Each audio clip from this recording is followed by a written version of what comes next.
Hello, kabibig! Welcome back sa ating bagong YouTube channel. Ito ang pinakamaingay na YouTuber sa balat ng YouTube. Ako si Kabibig, maglabak-labak na tao and evidence. So, palpak yung mga, ang tawag doon, rallyista na kumalampang at pinuntahan ang Senado. Oo, palpak na palpak kasi ang mga tao, pinagtawanan lang sila. Hindi lang half day ang pinunta na doon, kundi isang oras lang yata ang kanilang rally. Sabi ng isang netizen, 1 hour bayaran lang pala. Magkano kaya ang budget nila? At hindi pa sila nakaabot ng 200 katao.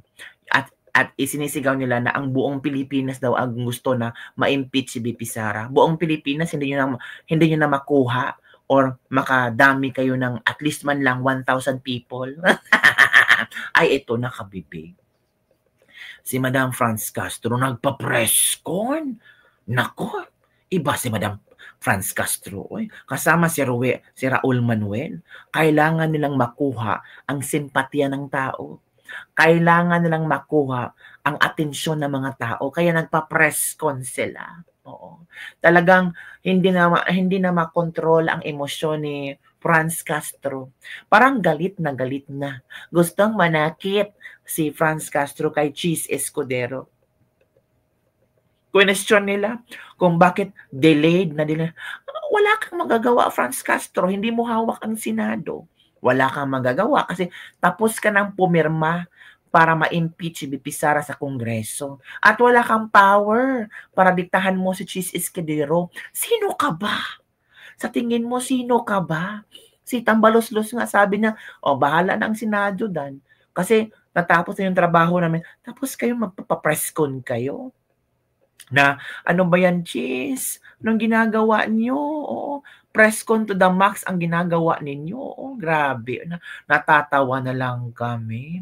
Masyado halatang coordinated at super desperate yung effort nila regarding sa impeachment ni VP Sara, sabi ni Kifichu.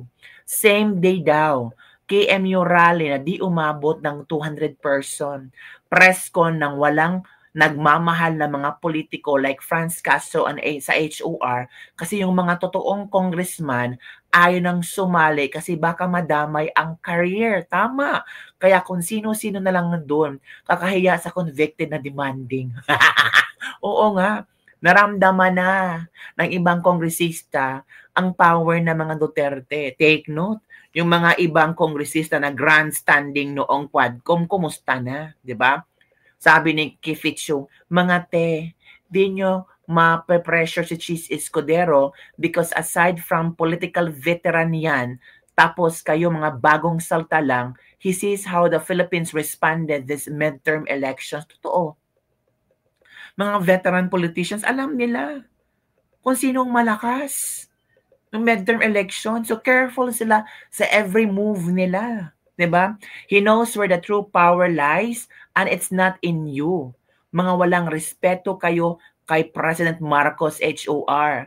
Sabi na ayaw niya matuloy impeachment, pero kayo gusto yung matuloy.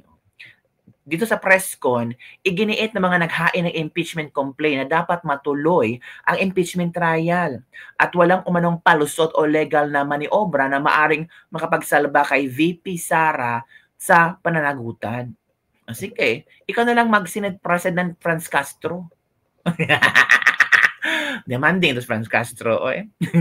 Franz Castro, wag kang mag-demand kasi binabayaran ka rin ng taong bayan. Ito kabibig. Ito. Hanggang press con na lang ang magagawa nila kasi they cannot control, they cannot give direction or to Cheese Escuderos. Magandang umaga sa ating mga kasamang media dito at sa lahat ng ating taong bayan na nakakapanood ditong media. Diba, nagpaawa na. Ginamit ang taong bayan. Ang tanong, maawa ba ang taong bayan? Maintindihan ba ng taong bayan ang mga sentimiento nyo? Conference. So, ang masabi natin, ang may kasalanan, dapat pinapanagot, hindi pinapalusot. Ala, so, ang may kasalanan, dapat pinapanagot, hindi pinapalusot. Di ba convicted ka? Te, parang sinampal ka yata sa statement mo. Hala ka, si ate naman. Kaya, nakaka-disappoint itong nangyayari sa Senado Hindi dahil ma-disappoint ka. pinuspone na nga, di ba? Nakalagay sa Constitution, fourth week. So, dapat immediately, dapat Wala, itong fourth with talaga, hindi na naintindihan. Kasi hindi sila lawyer. Ay, nako. after verified, itinuloy yung impeachment trial. Pero daming dahilan, di ba? May election daw, may kampanya daw, at ngayon, biglang pinuspone na naman. Te, gusto nyo kayo lang ang mangampanya during election time? Nga kayo lang ang pwedeng maglibot sa buong Pilipinas para mangkampanya tapos ang mga senador ay magtatrabaho? Napaka-unfair mo naman, te.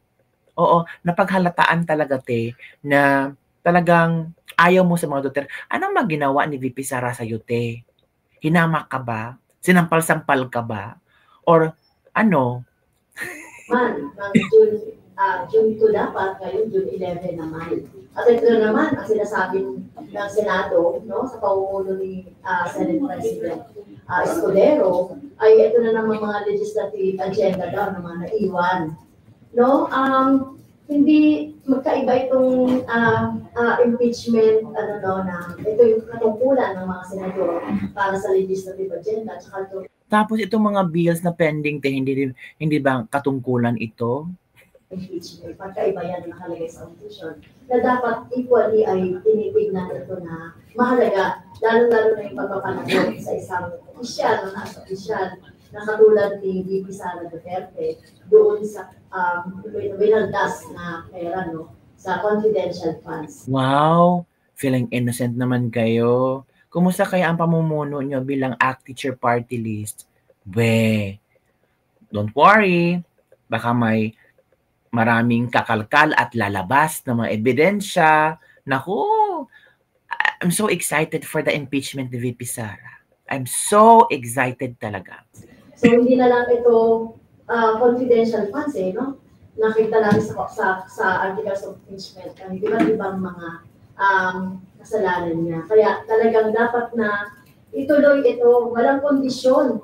Sino ba nagsabing hindi matutuloy, Day? Diba June 11? Sino bang ewan ko, hindi lang naintindihan ang point ni Cheese Escudero. Diba? No, obligasyon nyo mga senador, kaya inahamon ko yung mga senador. Wow, isang convicted hinahamon ang mga senador. Ilang bang botos ang nakuha mo? Milyon-milyon ba? Franz Castro, talo ka nga sa eleksyon tapos hinahamon mo ang mga senador. Wow, the nerve. Hinahamon niya ang mga senador. Lalo na yung mga nananalo dyan, no? Na talagang patunayan ninyo. Hala, galit siya sa mga nanalo dyan. Patunayan niyo. Bakit niyo kasi hindi binoto si Franz Castro? Kayo talaga? Dapat ay gawin ninyo yung inyong obligasyon sa taong bayan. Kaya ituloy dapat ang impeachment. If you still remember, mga kabibing, yung Quadcom ginamit nilang stage para magpabida-bida sa mga tao.